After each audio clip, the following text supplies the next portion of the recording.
Great. So just a commercial announcement. Next week I will not be here. I'll be in Israel, but I will be back the week after. So next week, Okay. no shear, but then the week after there should be a So, shear. so we're off And for Isser Chag. We have Shir Erev Yontif. Erev Thanksgiving, we have Shir. We're off for Isser Chag next week. correct again, Okay. but and then I'll figure out Hanukkah. I'm not sure because it might be my mother's Uh, Yortzeit date. So I'll oh, yeah, we were going to talk about that. I'm sorry. yeah, we'll figure that one out. Because we were going to do Next, an in person one Hanukkah, so maybe we'll do a different night. You might do it Tuesday night while you're saying? yeah. So I'll try to figure that Yeah, out we too. could do Thursday at the shul. Okay. Possibly, This yeah. meeting is being recorded. Okay, so we were in the middle of discussing again some very interesting issues about Yibum, and we're in the new Marmakomos, and we are on. I want to discuss today the question of making a bracha on Yibum and Chalitza. So a little bit of background, but in terms of the Makoros, this is. I'm sorry, I think it's This is to be found Well, probably on page well just, 4. just to be clear, the bracha on Yibam is for Yeah. Bia. So, right, how would Yeah. that work? Mm-hmm. Before one does Yibum or Yeah, Chalitza. but no, but I'm saying, but you can't be. I thought like with the brachas to do it at the while you're doing it, meaning not This before. meeting is No, being before recorded. every Birchas HaMitzvah is a little bit before, just like a Birchas Erusin is before you do Like when you eat, the you say a bracha, then you eat. Okay, okay. yeah. Echo. Oops. Everybody okay? Yeah, Yeah.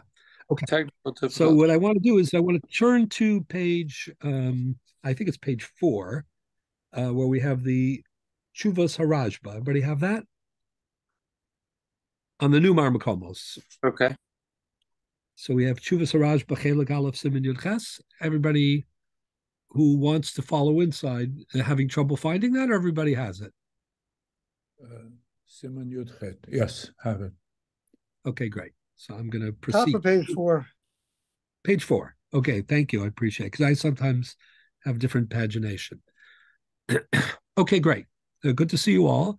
So just to remind everybody again, I'll remind you before the end as well that I will be in Israel next week. So there'll be no shir next week, but we will continue the week after. Okay, so this is the question. Let me give a little bit of background. So I was at a wedding I did a wedding last night. I was Masada Kedushin at a wedding last night. All of us have gone to weddings at one point or another.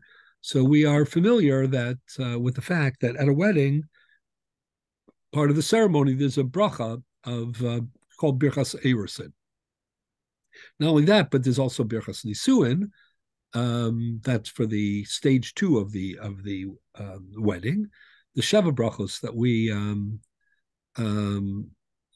recite under the chuppah is called Birchas Nisuin. But the long bracha, we've talked about it, quite a few times. The long bracha that the Masada Kedushin, that the rabbi who is doing the wedding makes prior to the act of Kedushin, the giving of the ring, is called Birchas Erusin. So we're familiar with the fact that, in the context of Ishus, there is often a bracha. On the other hand, Gittin, of course, I should say of course, but Gittin is a mitzvah in the sense that it's counted among the Minyan Taryag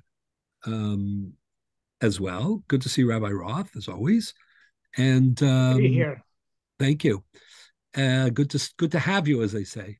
The Minyan Taryag, the 613 mitzvahs includes, Gerushin, in the circumstances that it is, required and that it should be done in the proper way. There's no bracha that we don't make a bracha typically on Gerushin, even though it's a mitzvah. There are some mitzvahs we make a bracha on. There are other mitzvahs we do not. So what about Yibum and what about Chalitza? In some respects, Yibum seems comparable to This meeting is being recorded. Yibum seems comparable to Ishus, and Chalitza seems comparable to Gerushin. However, it's not so simple. What I'm going to try to show is that there are different views There are many who think that even in Yibum there is no bracha, and there are those who think that even in Chalitza there is a bracha.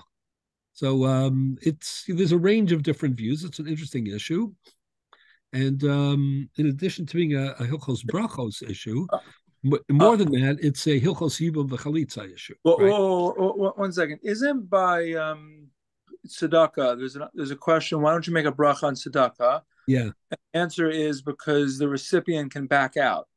So you can make That's a bracha. One of the answers. That's one of the answers. So according to that answer, if you make a bracha on Yibum, I assume the man would make it. The woman could change her mind. No.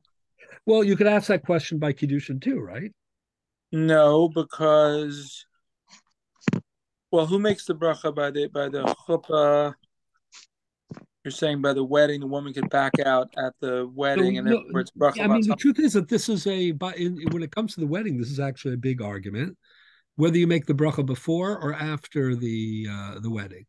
So the Balitos, the Ravid in Yad Chazaka, and the Balitosis in Psachim on Zayin Obed Beis are concerned about. They'll see in a moment in Yibum too. They're concerned that maybe the woman will say no. He'll say, he'll make a bracha, right, and he'll pop the question, and then she'll say, thank you, but no thank you. Right. So then it'll be a bracha levatala, which I think is comparable to what you're talking about in terms of tzedakah. Yes. So that's why the Balitosis in Psachim and the Ravid say that the Birchas Erusin should be made after, not prior to the Kiddushin.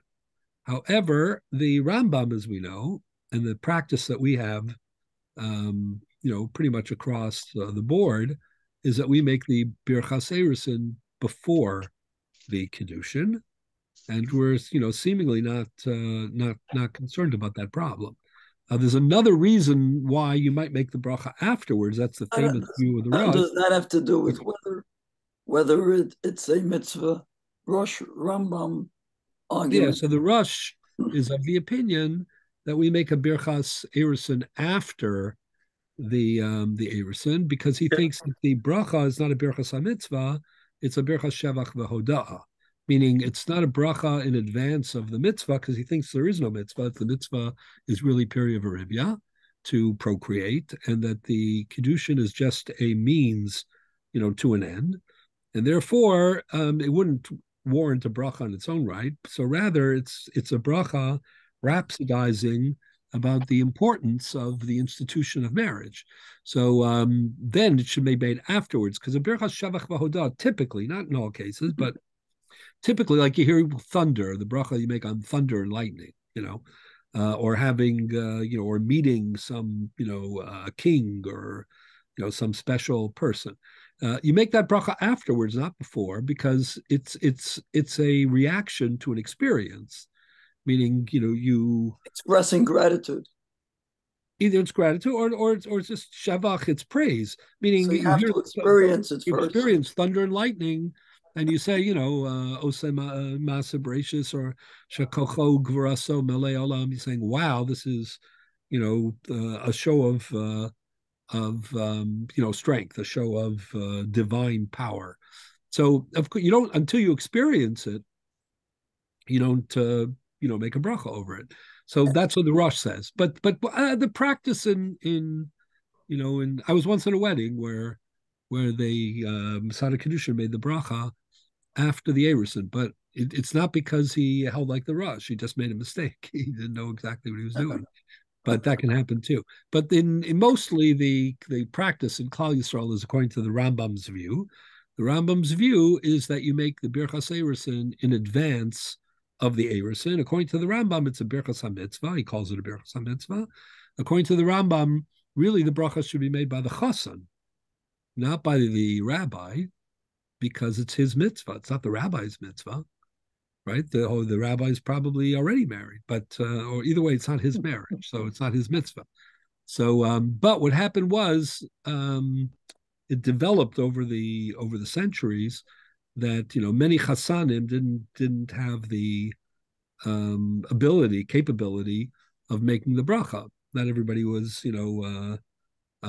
educated sufficiently to read Hebrew or whatever, So in order to, even if you hold like the Rambam and really he should be the one making the bracha, they kind of across the board, they instituted a policy that the clergy, who was doing the wedding, he would make the bracha, in case some people were not able to do it, and in order to avoid, humiliating them, they made that The policy. problem is that what? the problem is it leaves the impression that like in other religions, that the Masada Kedushin is actually performing the marriage. He's not performing the marriage.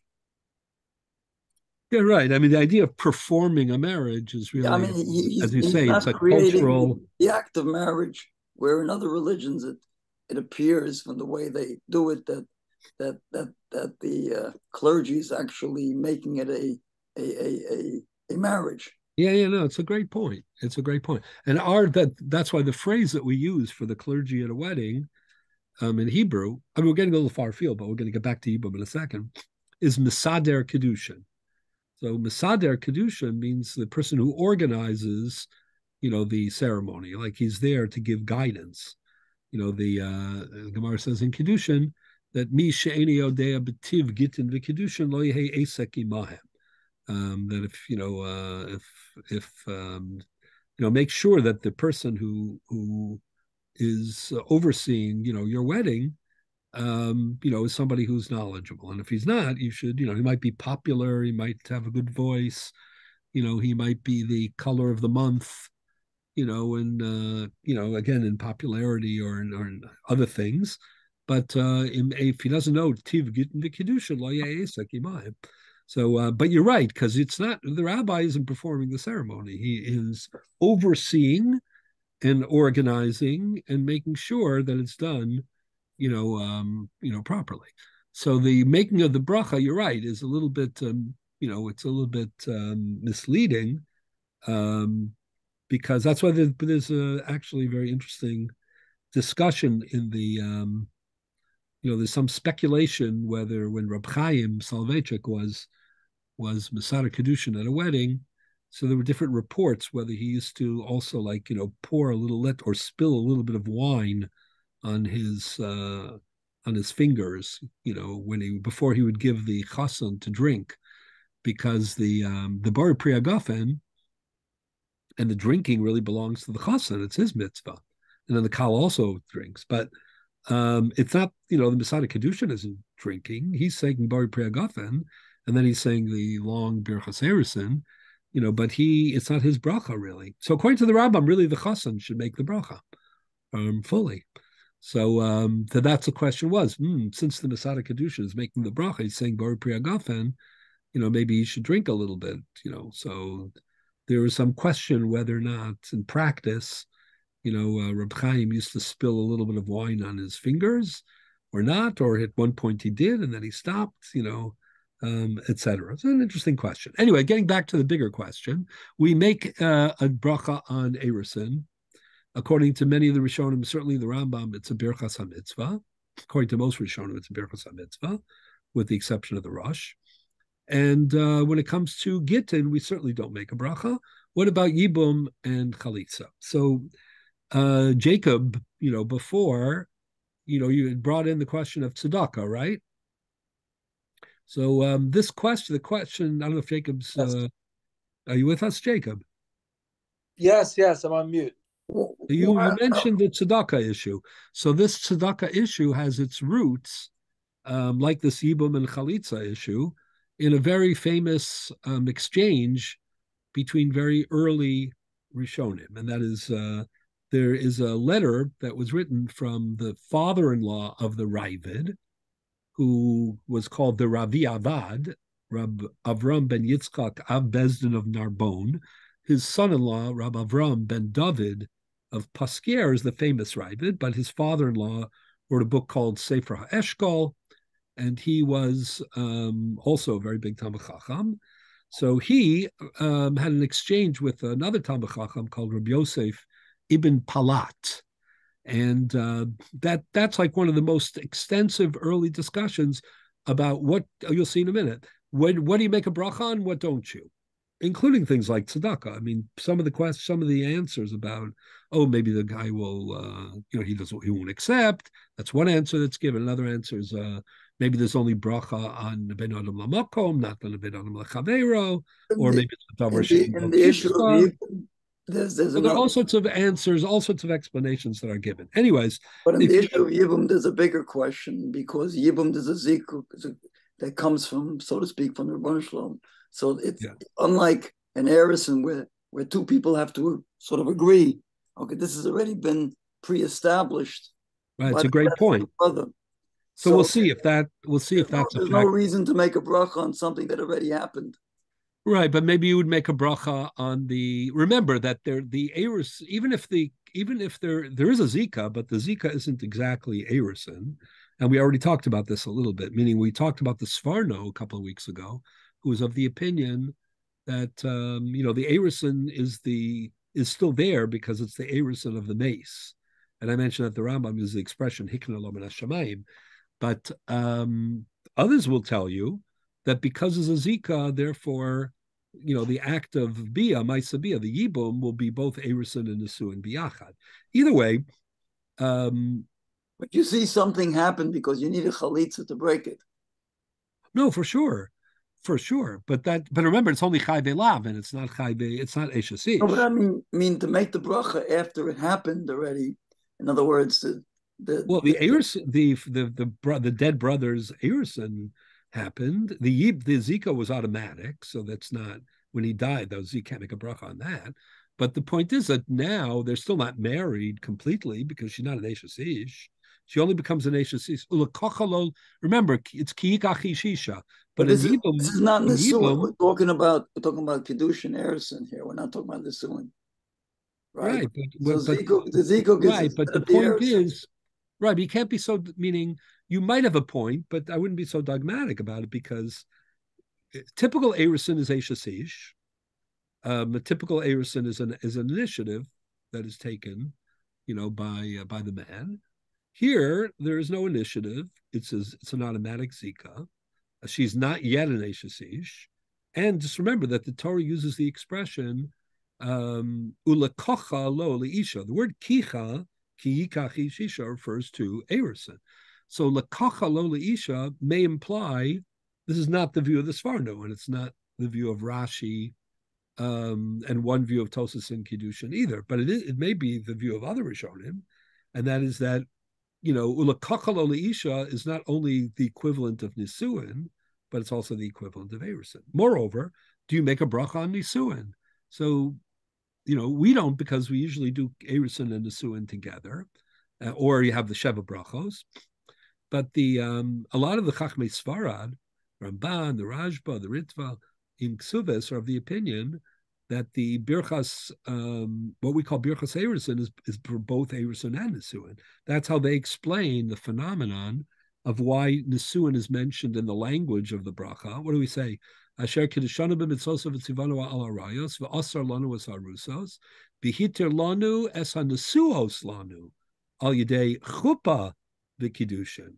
And then you say Baruch Atah Hashem mikadesh amo Yisrael al yedei chuppah v'kiddushin. So chuppah is mentioned prominently in the bracha, and it's actually mentioned in advance, even though that's the wrong order of the erison. So, which means that, so the way the Ramban, the Rajba, the Ritva, in slightly different ways, Meiri, what they explain is that is a bracha on both erison and nesuin. So, if that's the case, why shouldn't Yibum, at least the nesuin part, and the other part just happened automatically, and there's not yet an eshasish, so it's a candidate for a bracha. They would hold that the chuppah is the nesuin. Being under the chuppah. Yeah. Well, chuppah is in a normal case. No, because we have several versions of what nesuin encompasses, whether it's the. You mean standing under the chuppah or standing under the chuppah? Yeah, whatever it is. Okay, so the point is that this is an interesting problem. So again, if you look at the background of it, look at what says Sefer Abu Dram. This again is on page 4, correct? Sefer Abu Dram Birchos HaMitzvah Mishpateim, right under the. I'm going to get back to the Tshuvas HaRashba in just a minute, but before we get to the Tshuvas HaRashba, let's just look at the Abu Dram. What is the Abu Dram? Abu Dram is one of the Rishonim. He wrote but it's considered to be. It wasn't the first, but it's maybe considered to be the most important perush on the Siddur. The Abu Dram was a Spanish work on the Siddur, on the origins of the Siddur, and on the interpretation of some of the tefillos of the Siddur. Anyways, the Abu Dram, in addition to being a perush or a background or halachos on the Siddur, also deals with things like he has a section on brachos, on Birchas HaMitzvah, on Birchas HaNenin, on Birchas Pidyon HaBen and Mila and Kiddushin and Suin and so on. So anyways, so the Abu Dram records or registers this famous exchange between Rabbi Yosef ibn Palat and the father-in-law of the Ravid, the Ravi Avad. If you look here, you'll see Al Zeh Sha'al Harav Avraham Bar Yitzchak. Which page? This is on page 4 in the new Mar Makomos. Everybody have that? Okay. Page 4, it says Sefer Abu Draham. On top of it is a Rajma, which I'm going to get back to. Al Zeh Sha'al Harav Avram? Yes, exactly. Al Zeh Sha'al Harav Abram Bar Yitzchak Av Bezdin. That's the Ravi, the acronym we use for him typically is Ravi Avad. Sometimes we confuse him with his son-in-law because he's the Ravid and he's the Avad or the Ravi Avad. And since they were also both from Provence and a father-in-law and a son-in-law who, shared some interesting positions, so it's very, sometimes it's hard to figure out who said what. We're talking early 11th century? 12th. 12th century. So Rabbi Avram Rabbi Yitzchak Abezdin asked Es Harav Yosef ben Palat, Ibn Palat, Limser lo mafteach bahen. Could you provide me, if you say earlier, could you provide me, this is in the section of the Abu Dram, if you look on top, Birchas HaMitzvah u'mishpateyem. What are the rules of Birchas HaMitzvah? Like you mentioned about tzedakah, right? So the question is, what are the rules of Birchas HaMitzvah? Could you give me a mafteach? What's a mafteach? A key. I mean, could you provide me, guidance? What are the rules, basically? Like, asking for a mafteach, is, I don't know how early that expression is, but at least it's already medieval. So, Zel Shona She'ela. Sarichani Shatimsar li mafteach al elu mitzos mevarech ala siyasa. I would like you to provide me, a key to understand, when you need a bracha in advance of the performance of a mitzvah. And among the things that he discusses, Jacob, is actually tzedakah. Anyways, so this is what he answered to him. This is very interesting. It's a long tshuva. I only copied, the parts that are relevant to us. So he talks about Shiluach Hakan. Do you make a bracha on Shiluach Hakan? What is Shiluach Hakan? Shiluach Hakan is that you send away the mother. Other bird. Yeah, exactly. You shouldn't take the eggs, the chicks rather, in the presence of the mother. So if you're going to do that, then you should send away the mother, and then take the chicks. Correct? That's called shiluach, sending away, the nest, from the nest. So I'll just say this is my son Avigdor, who lives in Israel. So, every once in a while, I don't know if they have it in Fifth Avenue Synagogue, but every once in a while there are these signs that appear, that say something like,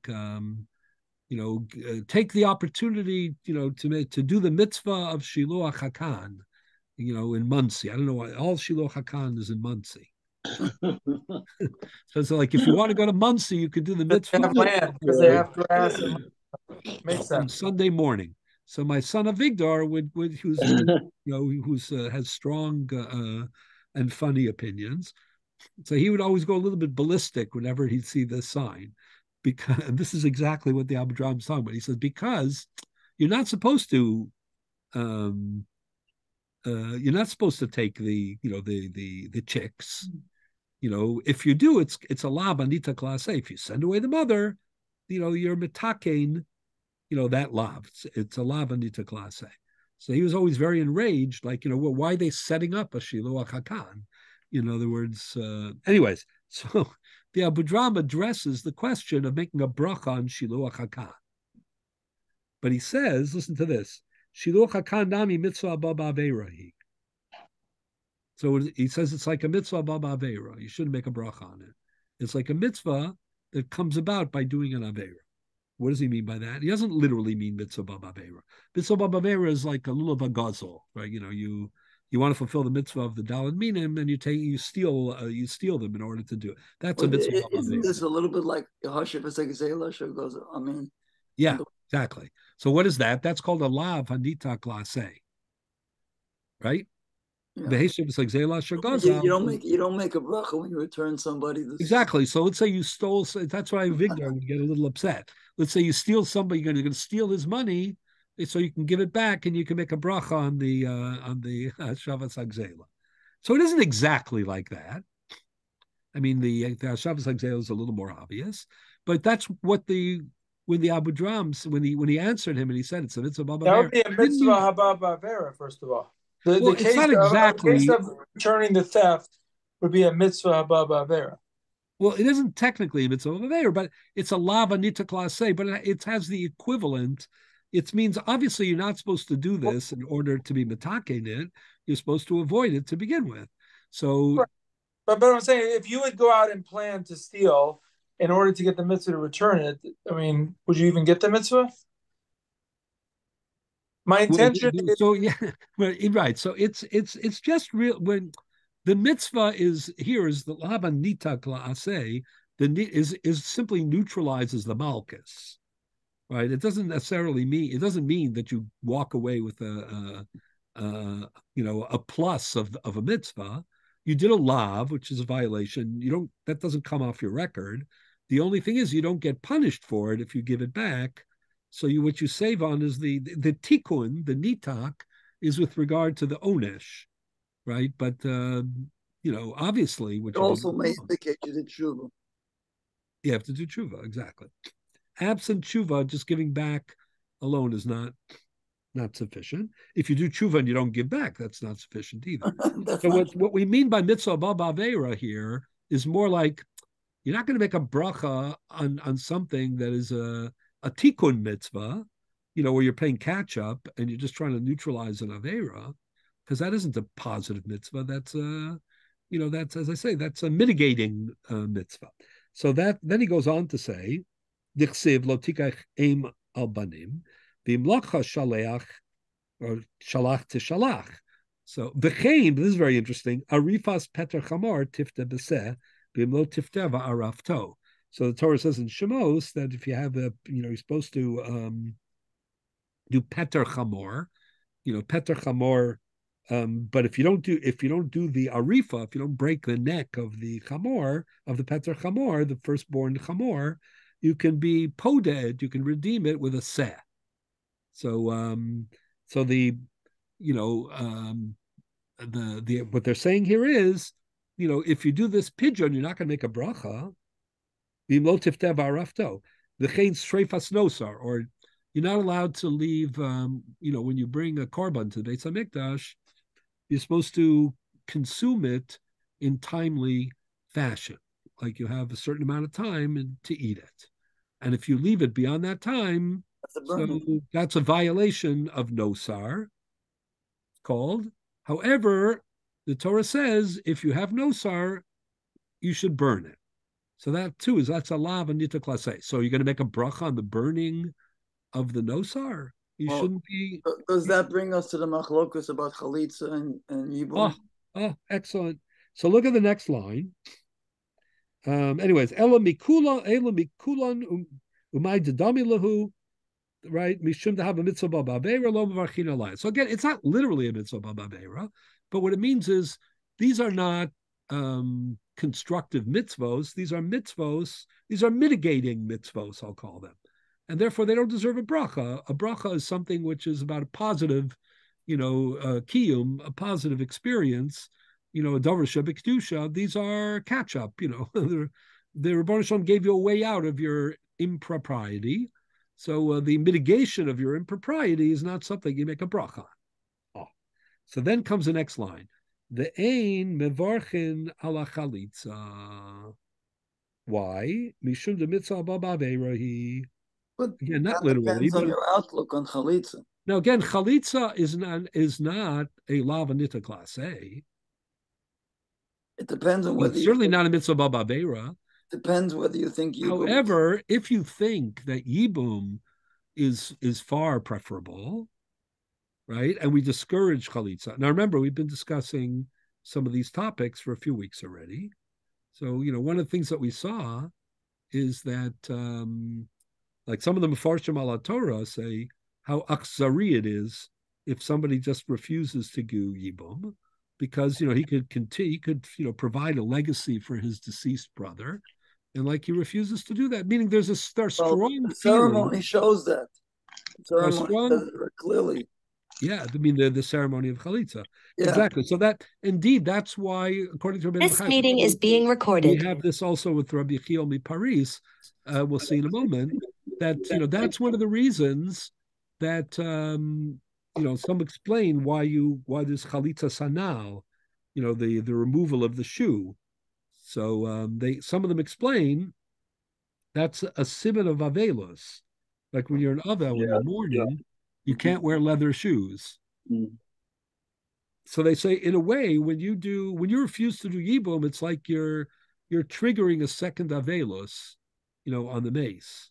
Like it's a very powerful idea. Like when they call a childless person a mace. It's the same. Because now we're leaving him as a childless person. Yeah. No legacy. So exactly. So yeah. So what they're saying here is ein mevarchen ala chalitza, because you really should be doing yibum, and so it's not exactly like a lavanita class A, because it's not a lav to not do yibum. But if there's a preference to do yibum and you're doing the alternative, and by doing the alternative you close the door on yibum, you can't do yibum after you've done chalitza. Once you've done chalitza, it's over. So, since that's the case, in a way, the chalitza is a mitzvah, but the chalitza also marks the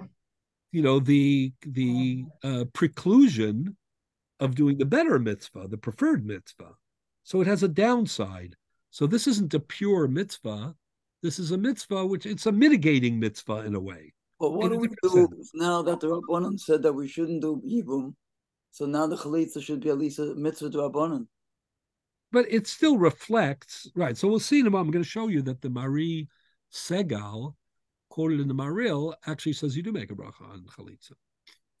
And maybe not only Bisman Azeh. This meeting is being recorded. Why do they keep telling us that? I don't know. Oh, okay. Oscar, is something going on with your? It's not ours. Oscar, maybe go on mute. Okay. It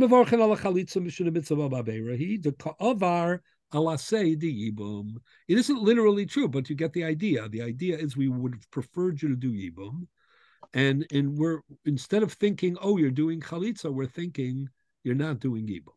Now, whether that is the only approach to chalitza is not at all clear. The Yerushalmi, we're going to see this later in the year, but the Talmud Yerushalmi, in the end of the Masechta, in the end of the Masechta is a parak called Mitzvahs Chalitza, which examines the practice of chalitza in detail. And the Yerushalmi there has a discussion. One view of the Yerushalmi is chalitza is very positive. Okay, why exactly? We'll get back to. The Beis Shmuel in Siman Kuf Sameches quotes the Zohar in Parshas Chukas, which has very positive things to say about chalitza. So not everybody sees chalitza, as the negation of yibum. One second. We learned together that yibum only really should do it if you're 100% l'shma. And That's chalitza, in certain cases, even better, right? Abba Shol, right? It's like Abba Shol. Yeah. We'll see whether we paskin like Abba Shol or not, and what leave Abba Shol out of it for the moment. But yeah, Abba Shol is relevant. But can't forget about Abba Shol. No, don't forget about it. It's very good, very important. But I'm just saying not everybody agrees with Abba Shol, so we'll discuss it. Okay. Either way, this is a very fascinating tshuva that aim of Orchan al Chalitza mitzvah babavera. But that makes sense for the husband. What about the wife? She didn't do anything wrong. So that's the text continues. The chein eino isha mivarechas ala chalitza velo ala yibum, mishum de lo mifkeda pirya v'rivya. So what do they have in mind with the chalitza? Meaning it's his choice to do the yibum of the chalitza, let's say. So and he refuses to do the yibum, which is the preferred choice. So we're upset with him. So he's not going to make a bracha on the chalitza since it's not just second best, but in a way it marks the, again, preclusion of doing the ideal.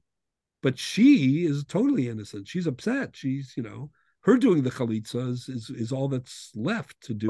But she's not a baldover basically in this thing, just like she's not a baldover kedushin. So by the way that these Rishonim highlight that is by saying mishum de lo mifkada pirya v'rivya. She doesn't have an obligation of pirya v'rivya, and therefore she doesn't make a bracha not on yibum and not on chalitza. Why do you have to go to that? Why don't you just go to the fact that it's the chassan who is making the kinyan, and she's passive? Oh, so that's a great point. So is this implying that she is obligated in yibum, just that she's not obligated in pirya v'rivya? What does pirya v'rivya have to do with anything here? The Torah never says. The Torah says lahakim zera lachiv, lahakim lachiv shame, but it doesn't say anything about pirya v'rivya, really. So the Aruch LaNer, that's the only way you're going to be able to accomplish it.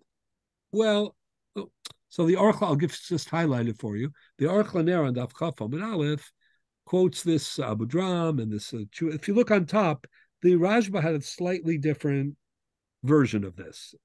I started with that. Shuta Rashba Chelik Aleph Simin Yud Ches, couple of lines on top. So he has it a little bit differently. He says, Ein mevarchen al mitzvah sheikara ein a mitzvah. You don't make a bracha on a mitzvah which is only a hechsher, a means to another mitzvah, but not a mitzvah in its own right.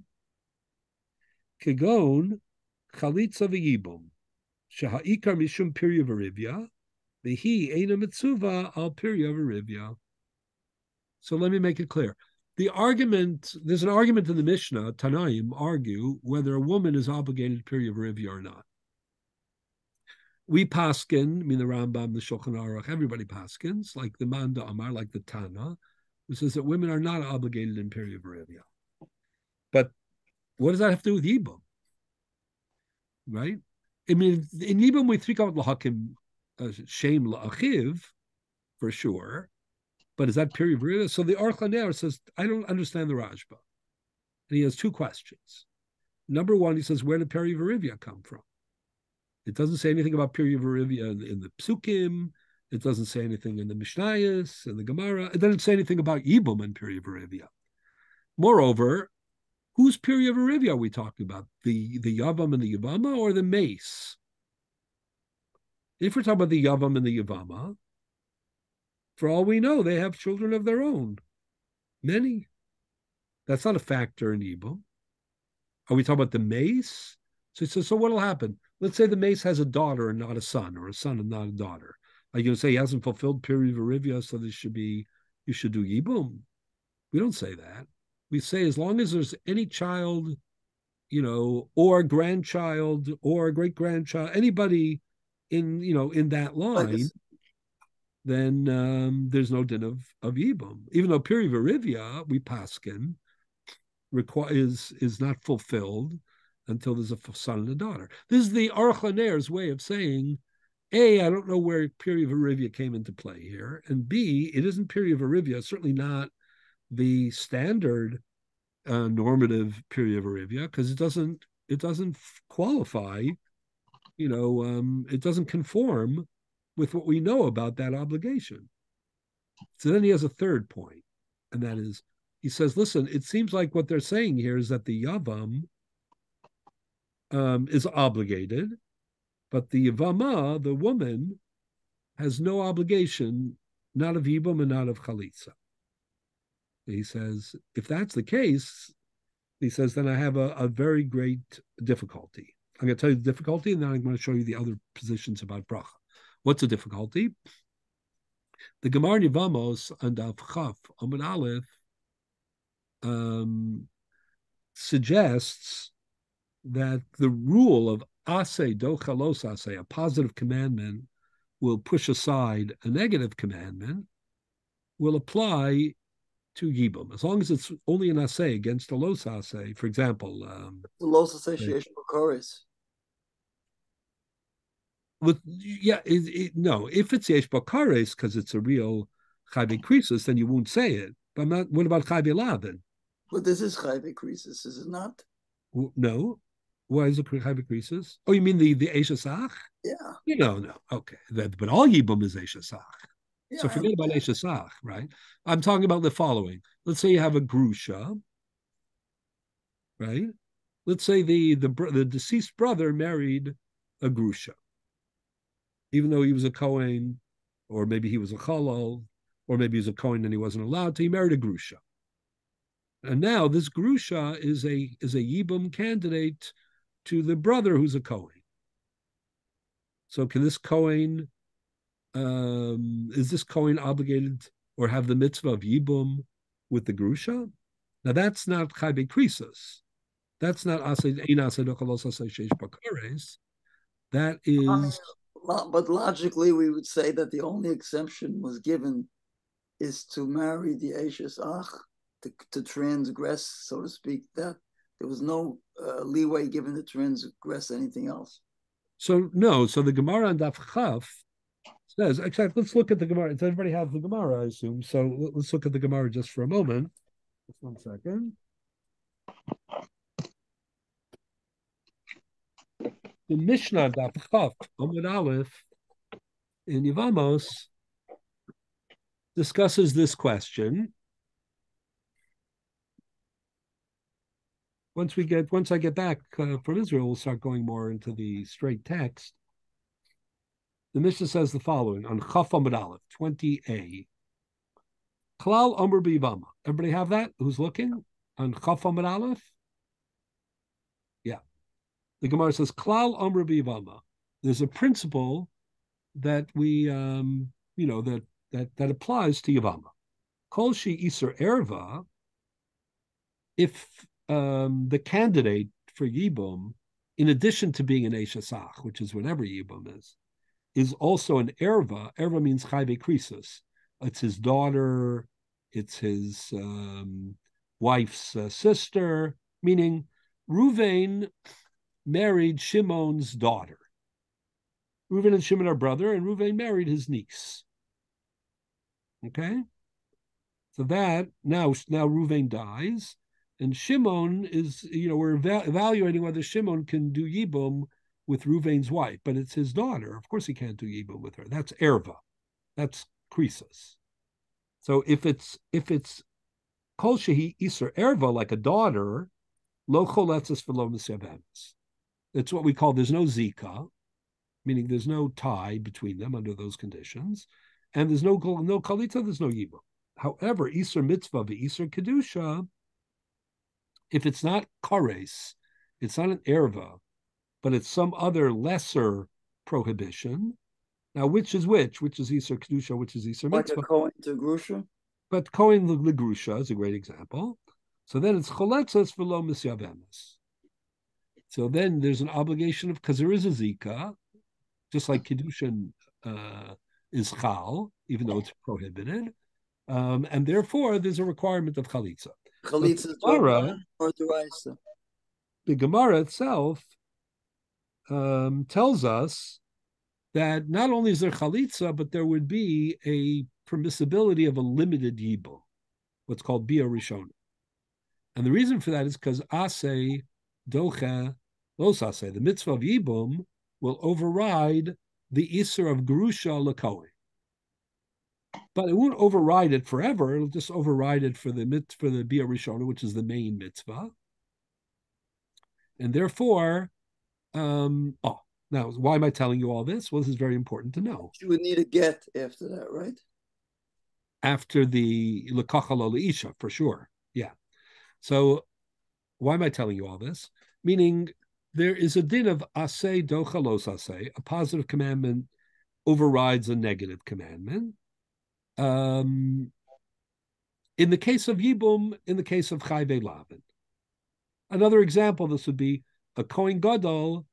Even according to Rabbi Kiva? Well, let's leave Rabbi Kiva out of it for the moment. Rabbi Kiva thinks that even Chayve Lavin, there's no Zika. But that's dealt with on Daf Tes Samad Aleph, and then later on in Daf Mem Tes. So let's leave that out for the moment. Rabbi, you're correct. Rabbi Kiva is a very good litmus test, but Rabbi Kiva has his own dynamic to think about. So let's leave Rabbi. We're going to get back to Rabbi Kiva, I promise. Okay, so so the question is as follows: the Yavam, the man, right? He can do Yibum in theory based on Aseh do Chalos Aseh. Stop me if you know if it's not clear. Aseh do Chalos Aseh, right? He can do this Yibum. But why can the woman do the Yibum? A Grusha is not allowed to be involved with a Kohen any more than a Kohen is allowed to be involved with a Grusha. Meaning when they violate this prohibition, both of them are in violation, not just the Kohen. So the question is as follows. Rabbi, you're not on mute. Rabbi Rob. Oh. He has a heter because he has the mitzvah saseh. So his mitzvah saseh provides his losas. He's a Kohen, but he's also a Yavam. He has a mitzvah saseh, and therefore, even though there's an Isser Grusha, he's allowed to have that initial. Isn't the Isser only on the Kohen, the way it says it in the Torah? It doesn't say that not allowed to marry. So the answer is, what you're saying is very good. I'll tell you in a minute. I'm not going to read it inside, but I'll tell you in a minute outside about the Minchas Chinuch. The answer is you're right in terms of the way that it's written, but you're not right, all things being equal, in that a grusha also, whatever the lav that typically in a regular, forget Yibum, if a grusha and a Kohen violate this Iser, each one of them is subject to the Onesh. Each one gets Malchus. But you are totally right that when the Torah writes about this, right, it writes about the prohibition of the Kohen, and it's a drasha that teaches us that there's a hekesh that whenever there's an illicit, relationship, an relationship or an act that is prohibited between a man and a woman, that both of them are subject to the penalty. Now, what you just said is very important. This is it's a Pesach to solve this problem. I didn't tell you the problem yet, but you already have this is the Minchas Chinuch solution, which I'll explain in a minute. So let me go back for a minute. We say Asa do Chalos Aseh in Yibum, correct? But on the surface, so now we're weighing the question that the Rajba and others discuss: is a woman obligated in Yibum, or only the man? I mean, it takes two to fulfill the mitzvah of Yibum. Well, right? Is it connected to Puravu? I'm sorry, say again? Is the mitzvah connected, because Puravu is only on the man and not the woman? Well, so the Rajba says Yibum is more complicated because the woman really is tied up without Yibum. So the Rajba connects those two things, as we saw. The Rajba says she doesn't have an obligation of Pirya Arabia, and therefore she doesn't have an obligation of Yibum. What about the circumstances, rare as they may be? But then the question is as follows: how could you apply Aseh do Chalos Aseh if he has a justification, but she does not have a justification? Rabbi, tell Debbie you're not on mute. You have to wash him and your sons. Debbie, you're not on mute. Rabbi, you're not on mute. No. Why? Rabbi, Rob, tell you never know, Debbie. Everyone can hear you. So this is the question: how can we permit Aseh do Chalos Aseh of a Kohen, Yavam, and a Grusha?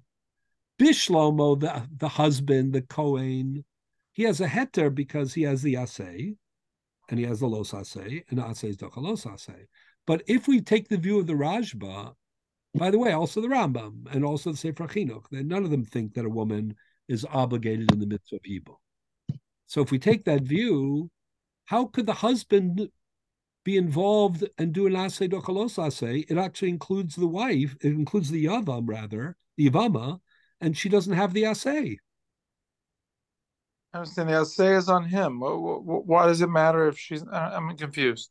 I He understand has the the question. assay that justifies violating the law, but she's also violating the law, and she doesn't have an assay to justify it.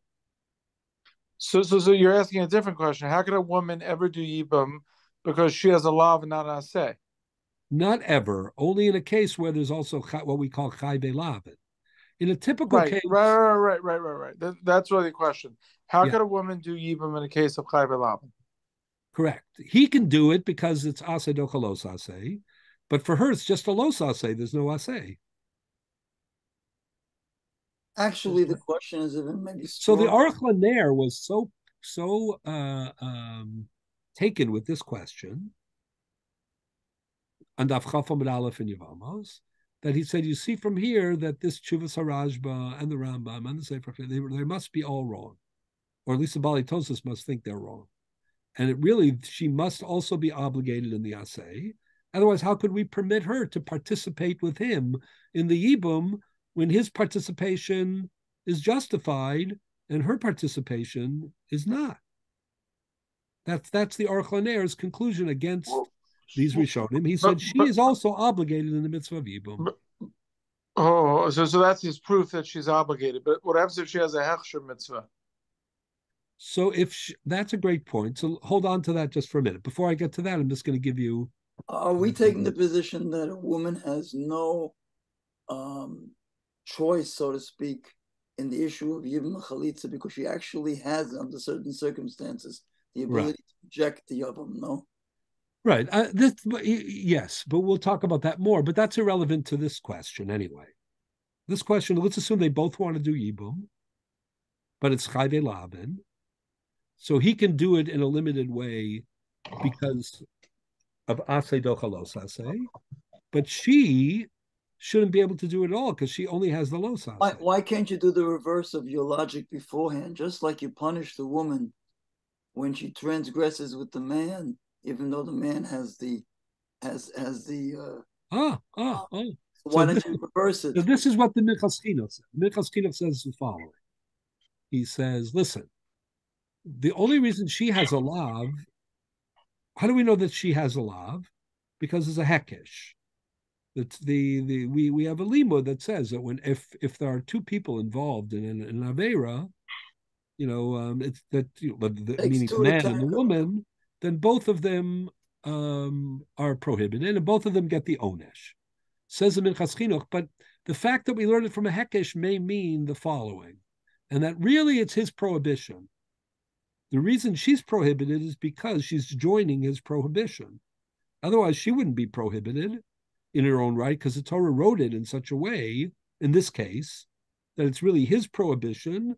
And we learn through a drasha that whenever it takes two to accomplish an Avera, right, then both of them share the Iser and share the Onesh.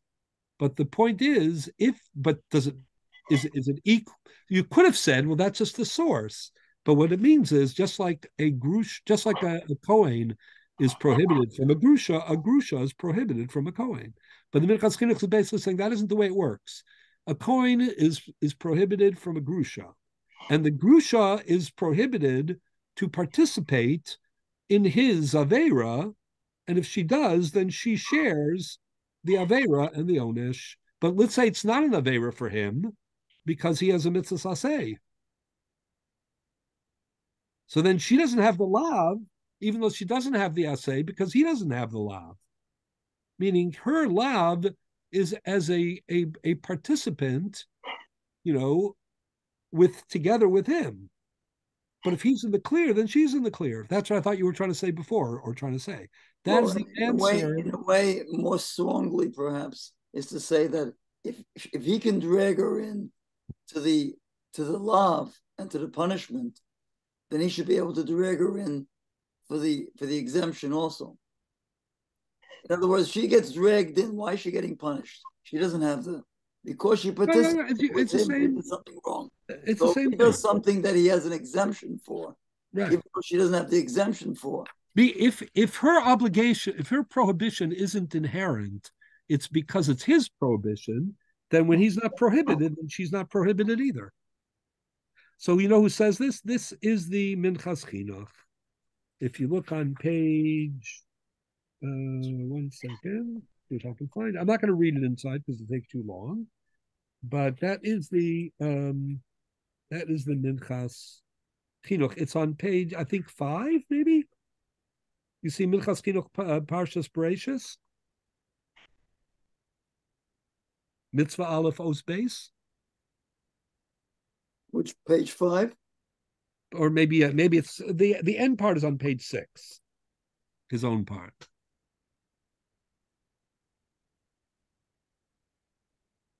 But it starts on page 5, probably. Anybody see that Minchas Chinuch? Plus because of the Sefer Ashkenaz? What? The last thing on page 5? Right before that. The big one? Yeah. Okay. It says Minchas Chinuch Parshas Bereshis Mitzvah Aleph Os Beis. The one before before Sif Nun Zayin. Okay. Now Jacob had a very good idea a moment ago. He said maybe even though correct, Jacob, even though she. So that's that's your answer, Andy. That is the Minchas Chinuch's preferred answer. But it's based on a big assumption, by the way, which is a big assumption not just in Yibum. It's really nothing to do with Yibum. It has to do with Grusha Lakohen and other cases as well. Meaning there are two types of scenarios where a joint action will trigger a joint Isser and joint punishment. One is where you independently are dealing with a prohibition to each individual. He has cases like that as well. Then you will not say this principle. Then if only one of them has the assay and the other one only has the los assay, then it would not be permissible for that person to participate. But in a situation where the joint prohibition and the joint punishment is not that each one equally, has this obligation, but where one party is prohibited and punished by virtue of the fact that it is prohibited to the other, so it's in the participation, not so much in the action, then if it's permitted for some reason to the main party, there's no reason to impose the prohibition on the partner, the person who's helping them. Okay, that's one answer. Another answer that Minchas Chinuch suggests, by the way, is we have a principle in Masechet Shabbos and Eruvin and a bunch of places. Talked about this many years ago. It's called Chatei Kadesha Tizaka Chabercha. Sometimes, but the parameters of this are very specific. Sometimes we ask one member of Klal Yisrael to sacrifice spiritually on behalf of another, or at least a group. Doesn't the Mishnah say very clearly that you shouldn't do that? What do you mean? The Mishnah about the guy who wants with the oven, he wants to commit. Redias Hapa. So it's in that sugya, but as sometimes we do. Mishnah tells us you shouldn't do it. No. There he shouldn't do it, but that's why Tosas has the whole discussion there. But it's called chatei, sin, kadesha tezaka chavercha. So the Minchas Chinuch has another suggestion where he says, you know what, the woman, she doesn't get the benefit of the mitzvah say. However, she should sacrifice herself so that he can perform this mitzvah. But that's very problematic. What are the parameters? Very slippery slope. Yeah. Okay, but I'm saying it's a whole topic. When do we say it? When don't we say it? Okay. There's a third possibility, and that has to do with what Jacob brought up. I mean, the fourth possibility. The Orchel says the whole thing is wrong, and it proves that she's obligated in Ibum. But there's another possibility as well, and that is that even if technically she is not obligated in the mitzvah of Yibum, and according to the Rajba, because she's not obligated in the mitzvah of Piri Verivia, It's very possible that there's a kiyama mitzvah and a hechsher mitzvah, even if there isn't a chiyama mitzvah. And this is something we find with regard to Piri Verivia in other contexts as well. The Mishnah says in the second parak of Kiddushin, Ha'ish mekadesh bo b'shlucha, ha'isha miskadeshes bo b'shlucha. And then the Mishnah says, and then the Gemara says, mitzvah bo yoser b'shlucha, mitzvah bo yoser b'shlucha. We're all familiar. Meaning, you could get married by proxy, by messenger, by agent, but it's always better to do it yourself because any mitzvah is better to do yourself. So the Rishonim ask, good, Ha'ish mekadesh, him, right? Mitzvah bo yoser b'shlucha. So it's a bigger mitzvah if he does it on his own. But Ha'isha miskadeshes, bo yoser b'shlucha, it's also a bigger mitzvah if she does it on her own. She's not mitzvah. Where's the mitzvah? So some of them say, listen, she's exempt from Piri Verivia. So some of the Rishonim say, yes, she's exempt, but it doesn't mean she doesn't have a mitzvah when she does it. Or she's exempt, but if she enables him to do the mitzvah, that's also... Are you saying she doesn't have a fee if she has a kiyum? Yes, maybe. And of course, this makes a lot of sense, especially when it comes to Piri Verivia, because, I mean, some people explain, how could you say a woman is not, I mean, that would be possible. How? Yeah. How could she not be obligated in Piri Verivia? I mean, she's the one who bears the child. Bears the child and raises the child. So some of them explain like this. It's not fair to impose the obligation on, of course, she's the Akeres Abayis. In some respects, she's more responsible. I mean, she is more relevant. She's more relevant in some respect to Piri Verivia than he is. But she's the Akeres Abayis. But it's not, so they say different things. It's not fair since this ceremony and also nature, is derech ha'ish lechazer achar isha, ein derech ha'isha lechazer achar ha'ish. And in the ceremony, it's ki yikach ish isha, not kiti lakach isha leish. Since he's the one who is supposed to take the initiative, it's not fair to impose upon her an obligation that she can't technically initiate. So in a way, she is included in the mitzvah, but she's not technically obligated to give her greater flexibility because it's unfair to impose a burden on her, when she doesn't have the capability of initiating it. That's number one.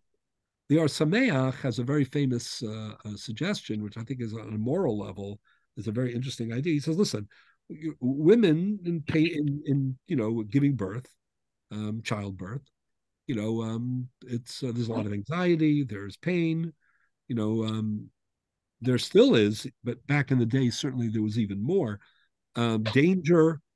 So it's not fair to impose upon her a mitzvah where she has to bear so much. That Hashem gave that to Chava day one. That was the deal. Yeah, Mike. Yeah, but what they're saying is that's fine, but at least don't make it her obligation to impose this upon herself. Make it his obligation. You know what I'm saying?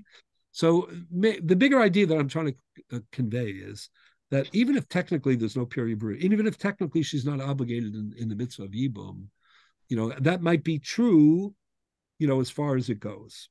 But the idea that she is mitzurefes to the mitzvah, that she's part of the Maisa mitzvah, that there's a Kiyuma mitzvah, that there's certainly a Hechsher mitzvah, is very reasonable.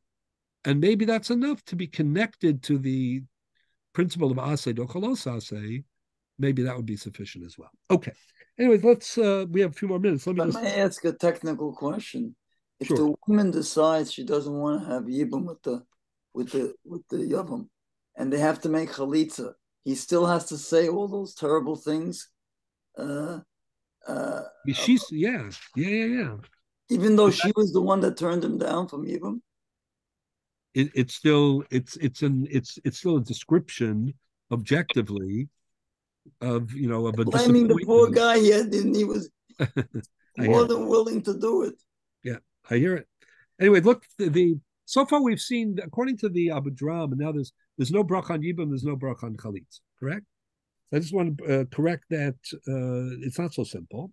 If you look at, I'm not sure what page this is, Shulchan Aruch, Even Ezer, Siman Kuf Samach Vav Sif Tes, the Ramah. I think it's probably on in the end of page 4. Everybody have that? So the last one, this is a quotation of the Baal HaItur. Yesh Omrim Shehaba al Yevimto Tzarech Levarech. The Baal HaItur and the Ramah quotes this in Shulchan Aruch, that some people say that you do make a bracha on Yibum. Not she, but he. So according to the Rosh, you should make a bracha on Bia also. Why, according to because of Hechsher Mitzvah? Well, you don't know. No, because he holds that the Kedushin is not a mitzvah. The Kedushin, you're not making a Birchas HaMitzvah, you're making a Birchas Shavach L'Hodah. Here we're talking about a Birchas HaMitzvah. So that's really comfortable. Yesh Omrim Shaba al Yevemto Tzarech Levarech. Asher Kedushan Mitzvos V'Tzivanu al Bias Yavama. Now Jacob asked a good question before. He said, when should you make this bracha? Maybe there's he wanted to give the example of tzedakah, right? So look at the next entry, the Beis Shmuel. He says, "V'ayim betur, b'shema itur, the mevarach achar abiyah," that you're supposed to make this bracha afterwards. Why? Umashma tam dechashinan shema tachsor hi utamayin bo. Exactly what you said, because we're worried that maybe she'll say no, she'll refuse after he already made the bracha. So she'll bat right back out, and then your bracha will be the vatala. Have a bracha levatala. Lefizeh, but then the Beis Shmuel. Remember, I said when Jacob brought this up, what did I say? I said, yeah, but we don't worry about that in Erusin. It's a parallel question, right? So that's what the Beis Shmuel says. He says, Lefizeh, according to that thinking, Yeshlomar, Lamad dekaimlo and mevarchen birchas Erusin kodem hakidushin below chayshinan shema taxerbo kain hachanami lo chayshinan shema taxerbo. He says, well, we know those views, but we're not choshesh for them. We don't hold like Tosas and Psachim, Zion Amid Beis, and the Ravid, that because she might say no, therefore we should make the bracha afterwards. So here too, we shouldn't worry about it, and we should make the bracha only. We should make the bracha in advance. Is it because we consider it a miyut, or what's the reasoning? Because it's a number. Yeah, it's right. The assumption is, I guess, if he's going through with it, then likely it will.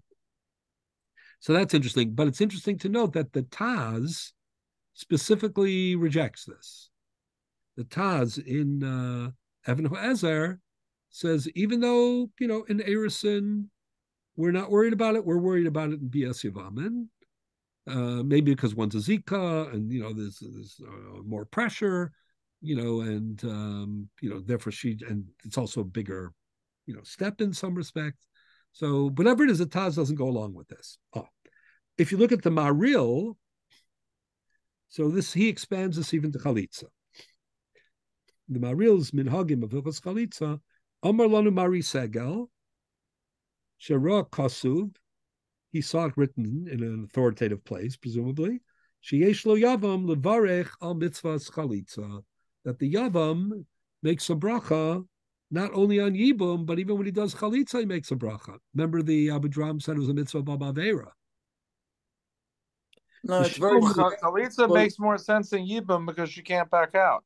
No, but it's very strange. Right. On the other hand, though, it's more like a mitigating mitzvah than a. It's a little strange. No, not according to Abba Shaul.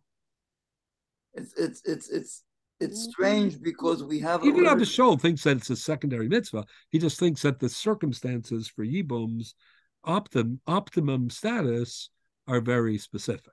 No, but what's strange is that we have a liturgy for Chalitza. So if this was supposed to be a bracha, that would be in the same place where we hear about everything else that's happening. No, because brachos are drabanan, and the liturgy is from the psukim in the Torah. So I don't think that that's a problem. But either way, it's not the majority view, that's for sure. So, but listen to this. There's also an interesting line. So the Mari Segel says even chalitza.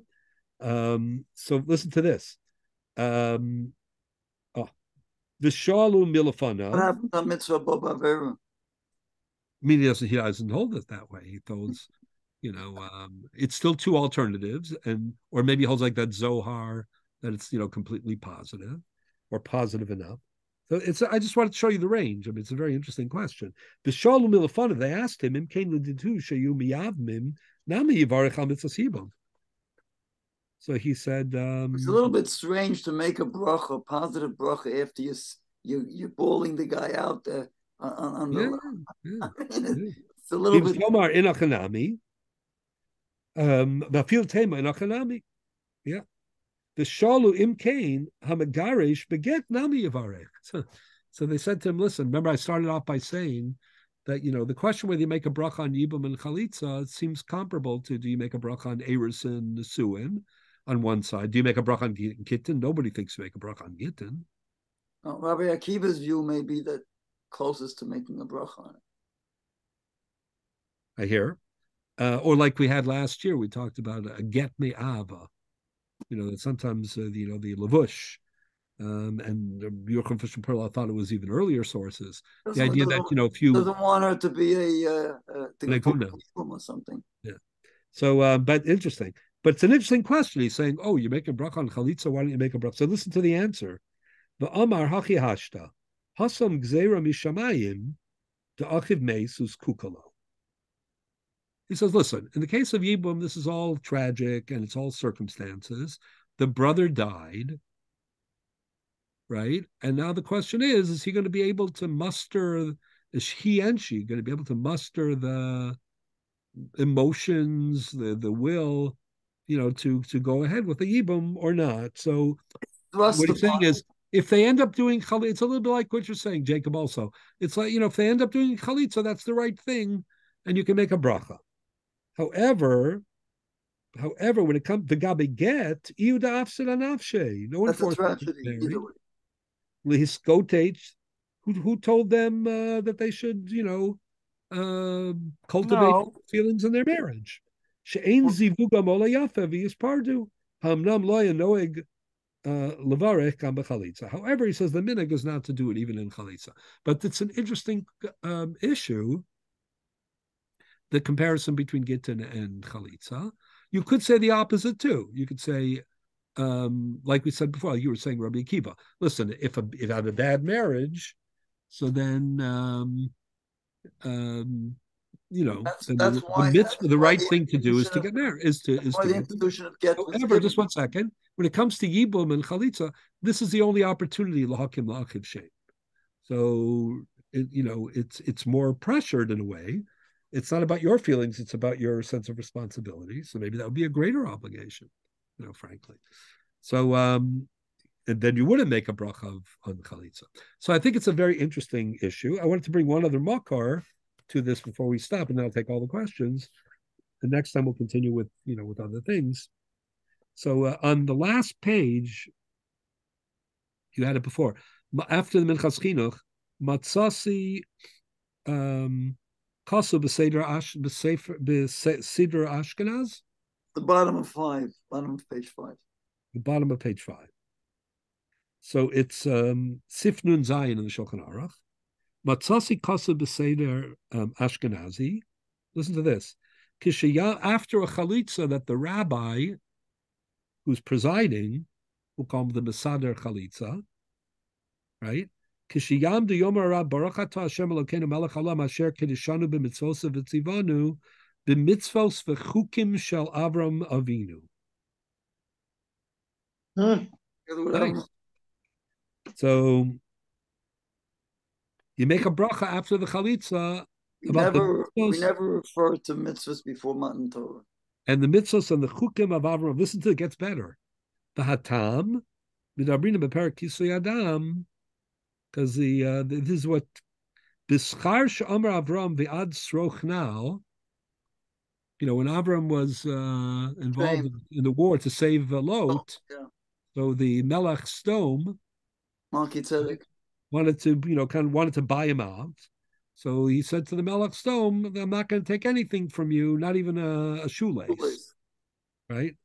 So Zachu Banav Limino Shel Chalitza. So, like, what does that mean? And then at least he adds, V'esh la'omer b'lo haskara Shem Malchus. Like, you shouldn't say Shem Hashem in that.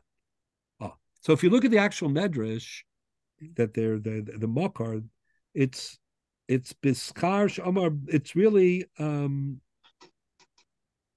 it goes Biskar Shamar Avram Vyad Stroch now, Zachu Banav Lemitzvas Yibum, like Ulaminal Shal Chalitza.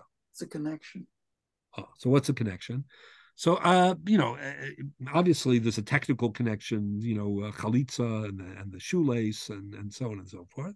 But what's it got to do? So I think the answer is as follows. It's my own speculation, okay? But I'm going to share it. So, and we already noted that the Parsha of Yibum begins, Ki Yeshvu Achim Yachtav. And of course, there's no Parsha more than Yibum. That's what I've been trying to explain, and what we're going to continue to see all year round, all year in our limud.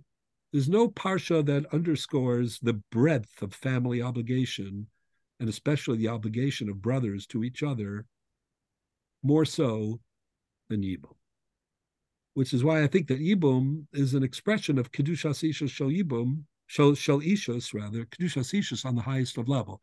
I already mentioned that the Rambam's tradition and Balitosis tradition is that the first Masachet in Seder Nashim is Yevamos, even though it's the most peculiar, most rare, biggest rule breaker. Like, why is it the beginning?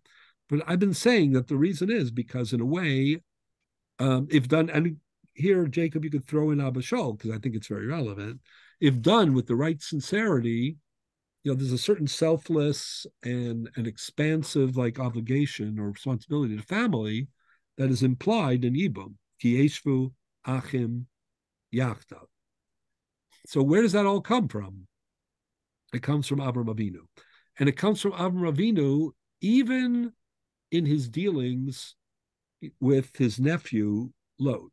So if you look at the Hipared Na Me'alai, when Avram and Lot, that were brothers. They're living in a place, and it's everybody has too much rechush. So Avram Avinu is fine with it, but Lot can't abide by it, and then they decide they have to split up. And it's there for the first time that Avram Avinu calls it. He says, "Achim anachnu." We're brothers. So wherever you go, you go right, I'll go left. You get to choose, but even more. So off goes Lot to live in Stone. And Stone, sadly, we can appreciate this, in our time. Stone was an evil culture.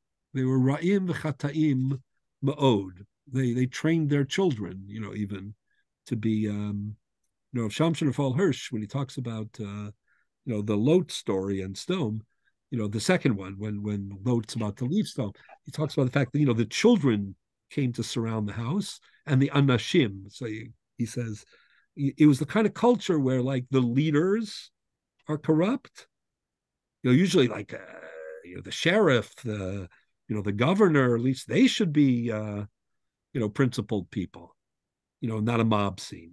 And then the children who are cultivated at a very young age, to be, achzari, which is what Sodom was all about.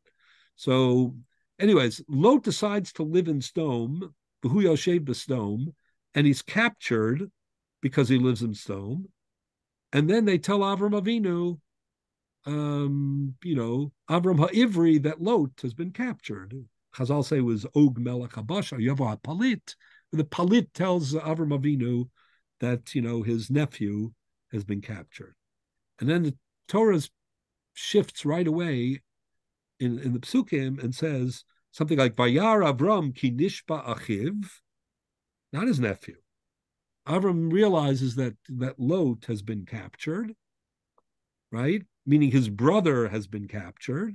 he said achim anaknu, right? Even though he's only his nephew, meaning this concept of chesed and of a wider family obligation, and even of V'hu Yoshev B'Sdom, which is everything opposite of what Avram Avinu, the Amud Chesed, stands for. And nonetheless, he embarks on a military expedition in order to save, Lot, Achiv, although V'hu Yoshev B'Sdom. So that's, at the same time, he wants to make it clear that the only reason he had anything to do with Sdom, it's imichut v'ad srochna, not because, they're, an acceptable culture, and certainly not, to profit from the booty of the collective booty of the Muhammad, but the only reason that he's there is for extended family obligation purposes, and that's like perfectly clear. So this is my theory. So that's what I think where this bracha in Ashkenaz comes from. They say, Asher Kiddishanu b'mitzvosav, the chukim shel Avram Avinu, who said in michut ve'ad srochna, when he was rescuing, Lot, and he was expanding the concept of family responsibility, and the, kind of setting the tone to what brotherhood means. And that, of course, is the yesod of Ki Yeshvu Achim Yachta. I'm just going to finish up by reading the Shulchan Aruch.